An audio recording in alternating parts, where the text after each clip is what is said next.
Chemicals ఏమీ use చేయకుండా ఇంట్లోనే సింపుల్గా టమాటో కెచప్ ఎలా చేయాలో చూసేద్దామండి. ఫస్ట్ 1 kg టమాటో తీసుకొని నీట్గా వాష్ చేసుకొని ఇట్లా చిన్న చిన్న పీసెస్గా కట్ చేసుకోవాలి.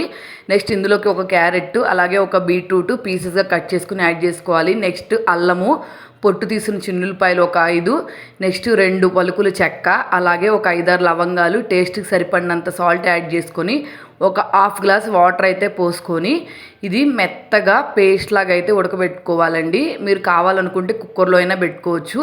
ఇది ఉడికిన తర్వాత రూమ్ టెంపరేచర్ వచ్చిన తర్వాత మిక్సీ జార్లోకి వేసుకొని మెత్తటి పేస్ట్ లాగా అయితే చేసుకోవాలి. నెక్స్ట్ ఒక కడాయి తీసుకొని అందులోకి మనం పేస్ట్ చేసుకున్న టమాటో ప్యూరీ అంతా వేసుకొని ఒక 1/2 కప్పు పంచదార యాడ్ చేసుకొని ఇది వాటర్ ఏమీ లేకుండా చిక్కగా అయ్యేంతవరకు ఉడకబెట్టుకోవాలి. మీరు బయట కొన్నట్టు రావాలనుకుంటే దీంట్లోకి వెనిగర్ యాడ్ చేసుకోండి ఒక 1/2 కప్పు. దీన్ని చిక్కగా అయ్యేంత వరకు ఉడకబెట్టుకున్నామంటే కెమికల్స్ ఏమీ లేకుండా టొమాటో కెచప్ ఇంట్లోనే రెడీ చేసుకోవచ్చండి. మా వీడియో మీకు నచ్చితే మాత్రం వెంటనే సబ్స్క్రైబ్ చేసుకోండి.